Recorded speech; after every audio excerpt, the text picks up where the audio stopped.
vocal chops in production. So I think in a lot of music today, there's a tendency to go to vocal chops on the drop sections or even post-chorus parts of songs. So I wanted to do a little bit of a tutorial of a song that I did with this girl Asia9, this girl I've been developing for a couple years now. She's incredible singer. We had this drop, and a lot of the songs that we've done with her usually have chorus drops where the chorus is actually the drop. It's the highest part of that song. For this specific song, there's actually a traditional drop. Now there is a lead. There's a section that's kind of like a horn lead that can drive the whole drop, but we wanted something that was a little bit more driving in the vocal side, so that we decided to do a vocal chop. Now I'm going to show you before and after what it sounds like without the vocal chop and what it sounds like with, and the process that I go through when doing vocal chops. So right now, let me just skip to this part of the drop. Here we go. Wasted on you.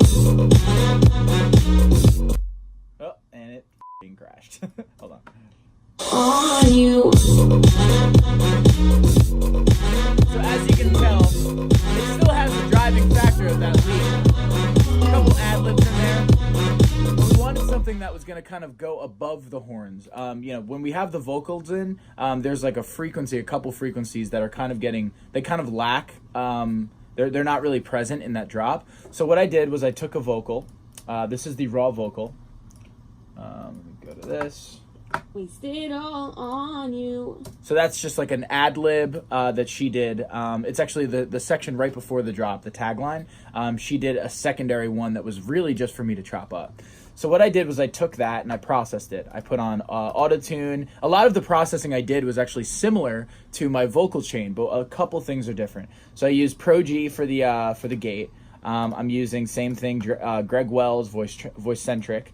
C1 gate, I'm using virtual mix rack, but I'm using two specific things. One, the Monster, which is a compressor.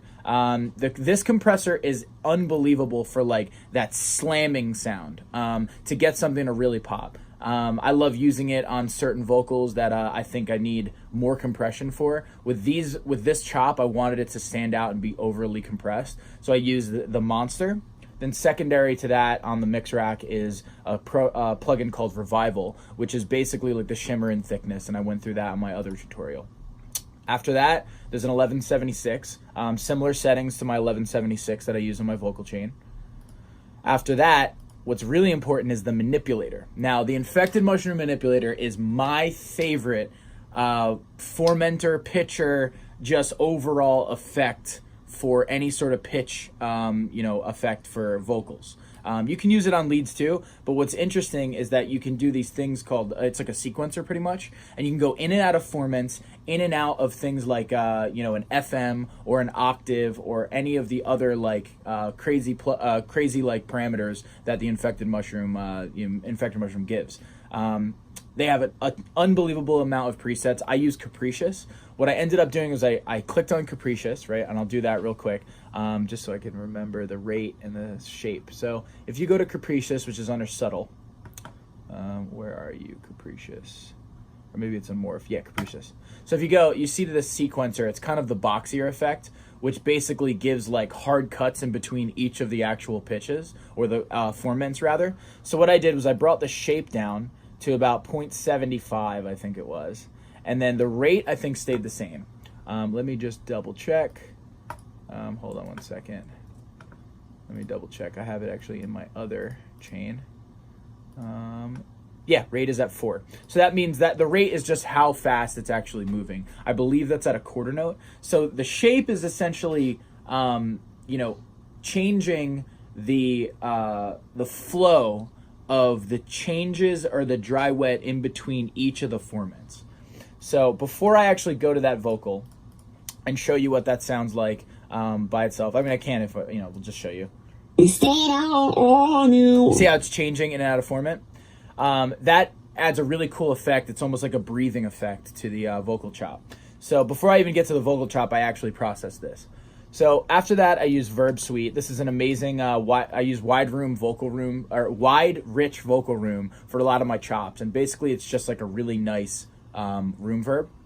After that, I'm using RVox, same thing, same parameters. You know, a little bit of EQing on Pro Q2. RS 56, which is great for high-end shimmer. It does tend to take a little bit of the body out of vocals, so I don't use it often. But this is another EQ that I really like to use to give shimmer. A de-esser. After that, another Pro Q2 for just some cuts. Then OTT, obviously, to bang that out of the speakers. You know, that's just basically just over compression. You know, it's upward. I think it's upward compression or down. I guess it depends. You can do downward or upward compression. Essentially, it's just to make the whatever your sound it is pop out of the speakers or pop out of the mix. After that, glue to sort of limit the end, you know, full parallel. And then a kickstart, which is just, you know, the automation, like a volume automation, just to give that side chain pump, since the track is on the 4 on the floor. So after that, I ended up chopping. So I'll go to this. And essentially what I wanted to do was I wanted to give something that was simple enough to sing, but interesting enough where obviously if there's chops, people aren't going to be like doing the stutter effect, like they're not going to do that. But at the very least, the vocal represented the tagline, which is "Waste It All for You." So I ended up chopping out a little bit of the sections, as you can tell, and just basically moved this second half. Okay, so the "Waste It All on You," actually, that's what the lyric is. Sorry, I didn't have enough coffee today. I ended up putting that at the end instead of having that phrase be the only be the repeating factor. I repeated "Waste It All" with a chop, and then another chop. So the beauty of doing it in audio is I think you get instead of putting it into like a MIDI you know, controller or like a sampler or whatever, I like doing audio for vocal chops because I feel like you can have a lot of happy accidents, you know, doing like things like dragging little notes. I mean, you can do it in MIDI too, but I tend to do most of my vocal chops in audio. So together, all of that sounds like this. This is with the chain. You see it's moving in and out of format. And that adds an incredible vocal chop over the drop. Without it, it's just falls a little bit flat. But with it,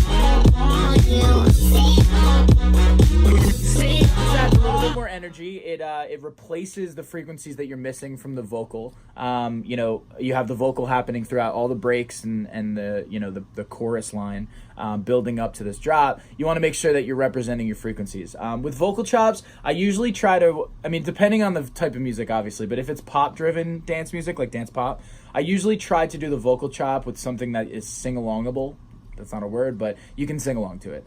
Something that is catchy, something that is still interesting enough, you know, it moves either in and out of format, or, you know, the processing is cool, or there's certain little chops or little, like, you know, tape stops or whatever else. But for pop-driven dance music, I think it's important to have something that is almost a hook on its own.